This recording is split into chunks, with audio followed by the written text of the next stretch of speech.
Hello, everybody, and welcome back. Plant Medicine Yogis. And where we've been is we've looked at the Patanjali tree. We've looked at some of the branches, specifically the root system in the Yamas and Niyamas. And so that is the guidelines of how to live and the developing that self-discipline. So let's dive into the next portion here. Let me share my screen.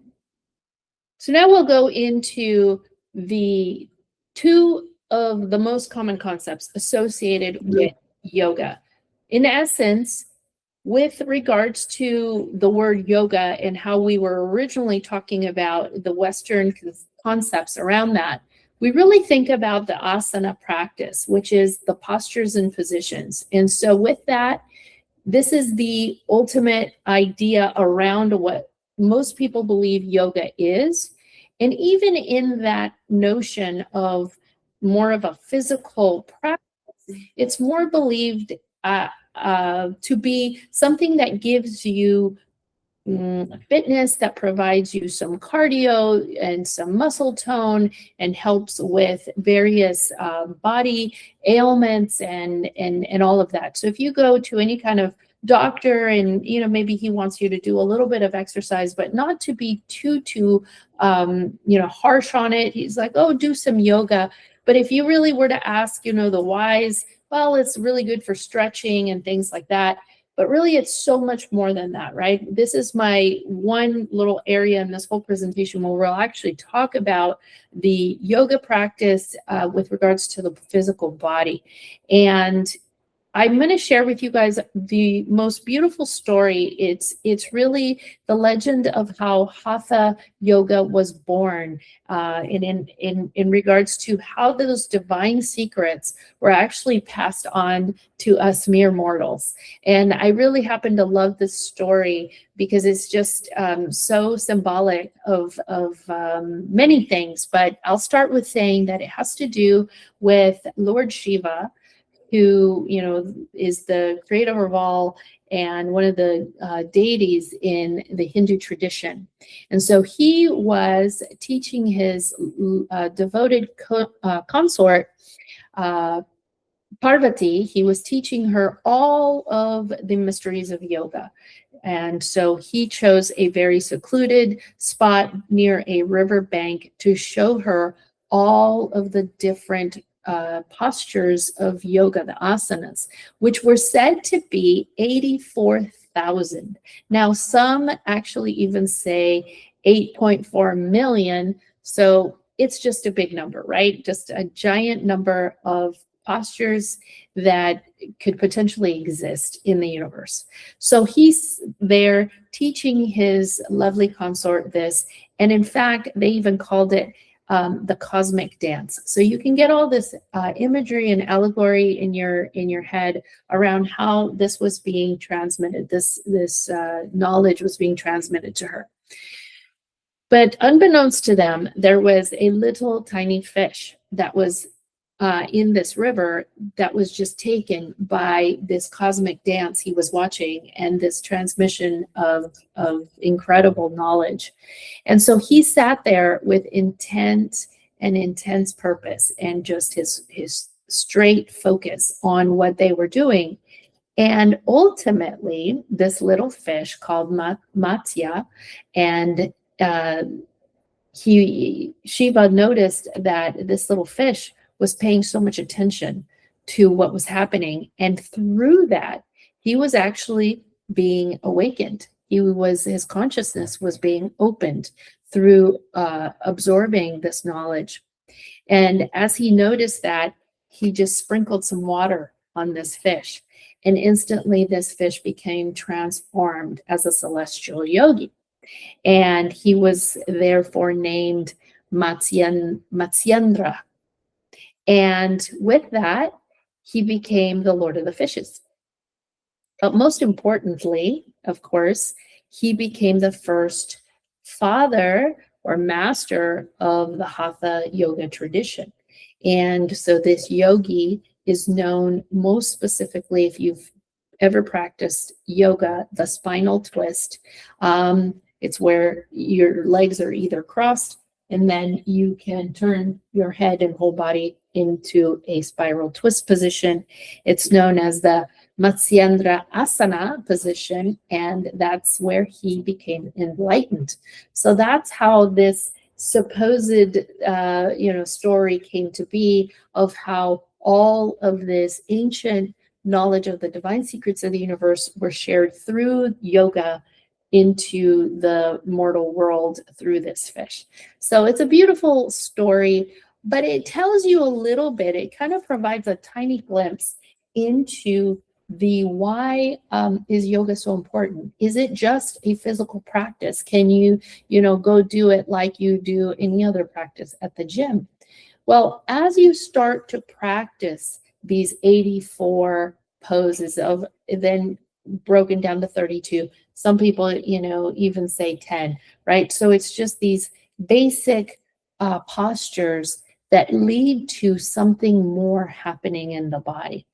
It does definitely work on all of the systems of the body, but once you start to engage in the practice, you realize very quickly that it far goes beyond just the physical. It definitely starts to engage your energetic, your subtle body, your subtle energy body, and then it starts to have its effect on your emotional body, your like we said, energetic, physical. And so transformations start to occur during your practice. Okay. So with this, it involves all of the chakra systems in your body. And what it eventually starts to do with these different poses and the way we combine the breath and the postures is it starts to open up the energetic channel. Maybe some of you who've done energy work have known that, often people refer to a column of light that comes from your crown all the way down to your spine. Sure, but how do you open those channels? The whole idea is that as we go through life, those channels are quite closed, especially given our, environmental pollution, EMF, the food we eat, just all the things that we do don't help to promote an open energetic system. In fact, it closes, and what this is talking about specifically is that column that is usually referred to as the column of light is the Sushumna channel, which is tiny. They say that it's kind of like the width of a hair. And so it's this most tiniest channel, subtle channel that goes through the spine and the spinal column. And in that middle of it, there's two energetic channels that kind of do this. That's why there's the idea of Kundalini, or this idea of a snake, right? And you guys have seen maybe in the logo of the medical field, doctors and things, they have this specific logo that uses kind of this dual pronged spirals, kind of looking like serpents coiled within each other and going upwards. Well, those are the Ida and the Pingala channels, that one corresponds to the right and the other to the left. And the center is the Sushumna. Now, all of this to say that as you practice these postures and these stretches and these things, it starts to subtly, energetically open both of those channels in the center channels so that this energy can flow. And the Kundalini really, this, Kundalini rising, Kundalini awakening, Kundalini yoga, all of the Kundalini or all of the yoga practices help to enliven this system that's kind of laying dormant until the person is ready. The base of the spine is actually supposedly protected by Ganesh, and then once he is slayed, as his father Shiva slayed and took his head off. I know these are all allegorical stories. Then the energy can start to rise and obviously achieve the crown at some point. Rise up through the different chakra systems, and then ultimately open the third eye and open the portal, which is the crown upward. So that's the whole purpose of the asana practice, is to awaken you to the overall wisdom of the universe that is contained in your celestial body, in your cells, in your energetic wisdom. So with all of that, we also have here the concept that I've written that pertains back to the sutras of Sthira Sukham Asanam. So there is 3 of these verses that continue on in the Yoga Sutras that tell you that through this practice of continual yogic exposure, your body continues to expand, you continue to relax, you continue to find the relaxation even within a posture that may be uncomfortable. So within the discomfort, you learn to find the comfort so that the posture becomes a place of contentment. And I know that sounds pretty difficult to believe, especially as you get started, when you're starting to perhaps even just touch your toes, and that might be painful to your lower back, to the backs of your legs. All of this is part of that process of opening up the channels, opening up the body, so that at some point you arrive to Sthira Sukham Asanam, where in that discomfort, you find comfort. And the next verses of that goes even deeper to say, then you melt into the formless, the divine, as one.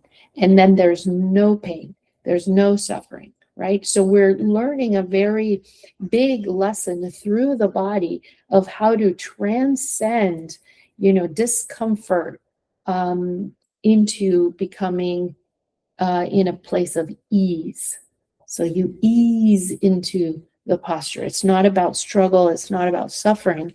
It's actually around using the breath and your focus as methods to ease into an asana to then arrive to a union with the divine.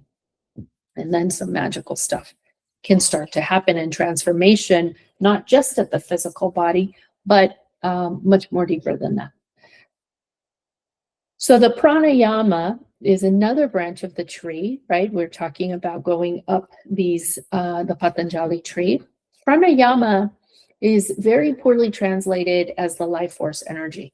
And why is it a poor translation? Because again, we're dealing with the Sanskrit that means so much more. And so in our poor lack of use for words, we transform that into life force energy. But it's that which powers all of creation, right? It's much more than just the breath. Some people can say use the breath, yes, but it's what's behind that breath. It's the life that powers the breath. And it also powers all of creation. So that's what everything ticks. That's what makes everything tick. The vitality or divine cosmic breath. So it's the overall bigger breath. It's what creates universes and planets and makes everything move. That's what's also flowing through you. And so if you break down that word, yama is the discipline of self-control, which we very much talked about. There's many of those different yamas of how to go through achieving or cultivating that self-control. And then we learn how to work with the breath to achieve the different states of consciousness. This is where, lots of, early research has now started. Wim Hof breath work, right? He's able to climb to the top of the Himalayas without, oxygen, wearing shorts, jumping into, these lakes that are nearly frozen. And so all of that, he's saying through the breath, you can change your state of consciousness. We know that through holotropic breath work, in breathing in a certain rhythmic pattern, after a while, your body starts to do some very interesting things. Your mind starts to leave the body and you start to enter into an altered state of consciousness, which is exactly what plant medicines do, but they do it for you. You don't have to do all this breath work to get you there. However, we're able to do that all on our own when you start to breathe in a certain way. For us in the plant medicine world, rapé, of course, is one of our medicines that uses this method of pranayama. You're infusing the living plants that you are bringing into your system along with the life force energy breath of you or the person who's breathing into you. That's why it's so important when you receive rapé from someone, you're not only receiving the medicine, obviously in the rapé and what's contained in that, but you are also taking in the life force energy of this other individual that's blowing into you. So it's very important who we allow into our energetic space, right? And we're trusting that they have our best interest and that they're blowing with love more than anything else, right? For your healing and your expansion. So this is a beautiful practice that for us, when we go back home after retreats and things like that, we are able to utilize the rapé medicine as a way of connecting back to the jungle, to Mother Nature, Pachamama, and then we're able to also utilize that life force energy to breathe in a certain way. We can breathe in a very long and sustained. You can do the And, there's many other methods that you could utilize, but what we're doing is we're really moving that life force energy around. And in the asana yogic practices, they do go into, the Mahat breath, where it's that giant breath of going all the way from the root chakra all the way to the crown, holding the breath in full, and then coming down in a rhythmic pattern all the way down to the root and holding on empty, and noticing the difference in the different states of awareness that brings up. Just even doing a simple box breathing or a simple fire breath to bring in heat into the body. All of these are the use of pranayama. We continue on to pratyahara. This one is dominion over the senses. So you can really think about lots of practices today. The ice bath, just like the temescal, hot and cold. The sensory experiences that you can have, like the salt float, can also fit into this practice of pratyahara. You are basically trying to put your body in certain types of stimulation that then you want to have to start getting control or dominion over your senses. This can also be as simple, it doesn't have to be that extreme. It can also be as simple as closing your eyes and focusing only on what you hear, only what's coming in through your ears. Then you can switch, right? This is a mindfulness technique of going through the different senses, and how can you filter out other senses? Can you just feel, the skin? So what's touching your skin? Maybe it could be the clothes that are resting gently on your skin. It could be the shoes that you're wearing that sometimes becomes automatic and you don't feel them anymore. So it's tuning into one thing and having the control to be able to shut off other parts of your sensory system. So it doesn't have to be as radical, but sometimes these more extreme practices help us to really be in touch with one of these senses and then be able to really focus in on that and experience dominion or control over it. And so the idea here is that as you go deeper into these practices of sense deprivation, you're able to really see the true authentic self, or the observer of this experience, come through much stronger. Okay, so instead of making noises or, ooh, this hurts. It's more about going within and be contained within a certain kind of experience that you're having. And that is the whole point of this, is so that we're able to harness our energy in a specific channel, in a specific way, in a specific spot even. Because when we have all of our senses going all of the time, how many of you have ever felt overwhelmed? That feeling of overwhelm is because we have so many things. In fact, children with ADHD or autism, often one of the triggers is feeling overwhelmed by a lot of sensory overload. And so when we practice, how do we turn off, or how do we just focus on one aspect rather than all five or most of these other ones that are coming in?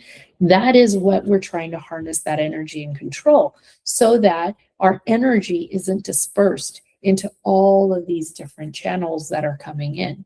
Especially in large cities, you have so much noise pollution, this, that, lights, vibration, sensory, everything is pulling for your attention. So it can feel overwhelming, and eventually you can feel depleted. So the idea of practicing pratyahara is to be able to harness your energy in one specific direction up to and including maybe even just one point, which then takes you to the next step, which is dharana, which is the concentration, right? Again, we're talking about harnessing something that comes in many, like a giant river that comes in many streams, and then really focusing that to just one channel. All of the prior practices, your asana practice, all of your, plant medicine journeys, your kambo, your rape, your sensory deprivation, or prior experiences are going to prepare and allow for this space for the concentration to develop. So it's the attention on one point and source, and you keep it there. I remember when I first started with my yoga practice, one of the hardest things was, after I was able to get the flow of the different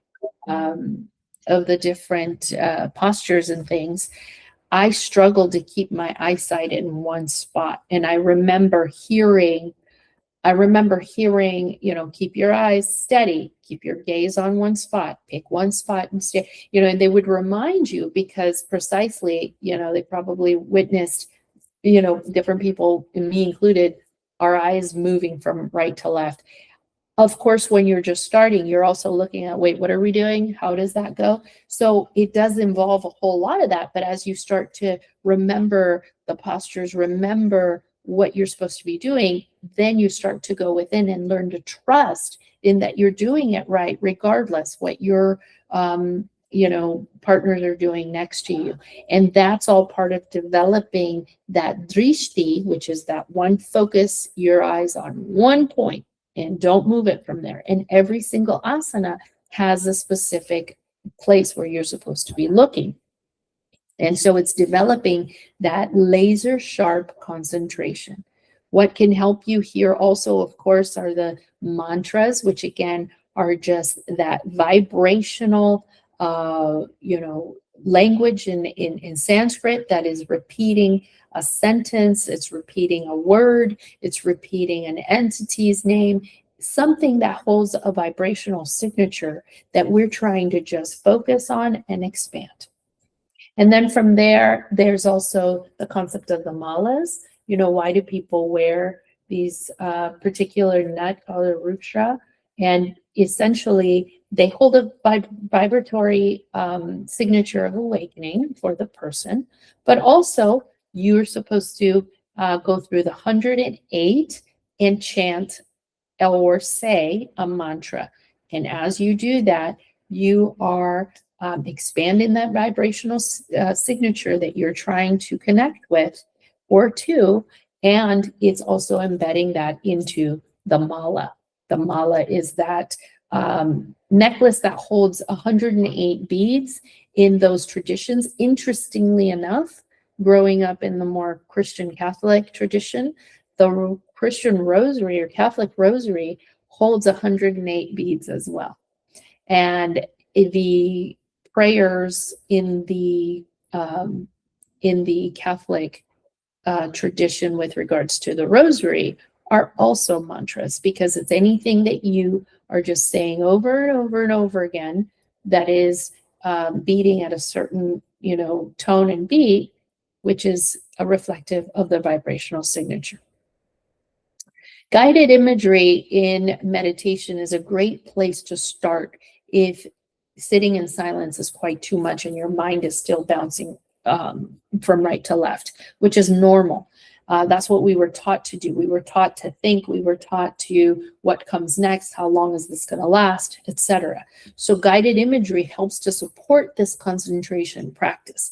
That's this any kind of meditation that leads you through a path, a walkway, your body scan, anything like that. So guided imagery meditation actually falls under this category of dharana, which is cultivating and developing a concentration practice. Candle gazing, we talked about in the prior class, any kind of repetitive therapeutic activity.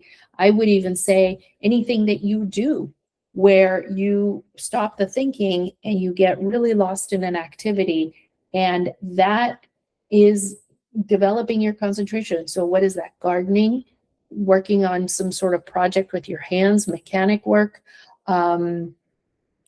anything at all that is therapeutic. I know people who exercise and maybe they run, and once they get to this certain place, their mind, it's the in the zone place, right? Their mind just drops and they're just there in that moment.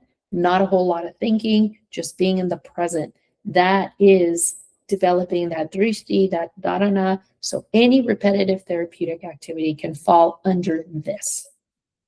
Next, we have dhyana, which is often confused with the prior one, dharana, right? Why is it confused? Because people say, well, I'm doing my guided meditation, so I meditated today. But did you really? One supports the practice of concentration, and the other is the actual act of meditation. So what is meditation? Well, in simple terms, no thought. So it's that place where you arrive through all these other practices, right? Maybe you could do your asana practice, then you do your focus and concentration, and then you enter into meditative space. Meditative space can be something very elusive, especially at first. It's something that maybe you enter into kind of like a room, and then you're like, oh, I'm here. And by the time you notice I'm here, you're back out. So it's one of those very, kind of like hard to reach, hard to grab type of concepts, because you enter into it through tiring the body, any practice, sensory deprivation, holding your concentration, and then boom, it happens. No thought. There you are. It's just silence. It's just quiet. It's just nothingness. There you are in meditation. But the moment you start thinking about, oh, I'm here, it's quiet, I don't see anything, it's dark, nothing's happening, boom, you're back out. So it's this constant practice of going back in, being kicked out, going back in, being kicked out by your thoughts. And so when you enter in, it's a process of just kind of becoming aware and relaxing into it. Just like you would relax into the posture for yoga, you relax into it. You don't try to describe it. You don't try to think about it. You don't try to say, yay, I'm here. It's just sitting into it. And so that's what meditation is. And so you may sit for 30 minutes and only achieve, sporadic few minutes of actual meditation. The rest, you're practicing concentration, which is the prior step of dharana. Nothing wrong with it. You need it in order to get to dhyana, which is the meditation piece. So you've dropped the mind, You often also drop the body. Body disillusionment happens here. We can think of, again, the Bufo experience. Boom, just fast forwards you to here. In fact, takes you even potentially to the next level. So when you enter into that space of no mind, no body in the Bufo experience, you're in dhyana. And sustained ability to hold this space here, which all of your practices are going to support, is going to allow you to enter into samadhi. What is samadhi? And again, I think that without any practice, this is where, I say we come in at the top with the plant medicines, the soma practice, is because here you can have no practice at all, engage in a Bufo experience, and it sends you into samadhi. And then you're left, loving life, coming back into your body and saying, where was I? What was that? And I want to go back, or how do I get there again? Well, now we have to start back at the Yamas and Niyamas, right? Clean up our life, engage in these practices, practice, develop that concentration, go in and out of dhyana, which is your actual meditative space, and then you'll get back there again, samadhi. You're blending with the formless. Formless is another way of saying your higher self, the one consciousness, source, God, not Pachamama, but the indigenous have a way of saying Father, Mother, God, which is truly my favorite, because it's not a he, it's not a she, it's a Father, Mother, God experience. Omoteot. That is the native traditions in Mexico say Omoteot, which is a Father, Mother, God blending with that formless experience. Sama, with the word samadhi, just means same. So same. This little soul and that bigger soul are now the same. So we're in this one space of unity, of samadhi. My ego dissolves, my body drops. There's deeper levels of samadhi, of course. We can, put science into everything. We can put more labels into everything. But basically, you're blending in with the one. You're rejoining back to the place we never left. While we're here living in the Maya experience. There's samadhi. That's what everyone chases. That's where everyone wants to go. That's where the DMT and the various plant medicine experiences lead you to. And then we're left going, how do I get back? So hopefully now where we are going is going to be a discussion of the self-realization path. Where are we at now? Where do we start it? How do we continue it? And where do we go from there? So thank you so much for listening. Continue with your practices, continue developing your root system, and remember that every piece of it helps us get to where ultimately we want to head, or to achieve that samadhi experience on a much more regular basis. So thank you so much for listening. Can't wait for us to engage in the very last one, which is coming next. And so please come back and we'll talk about where do we go from here. Thank you and namaste.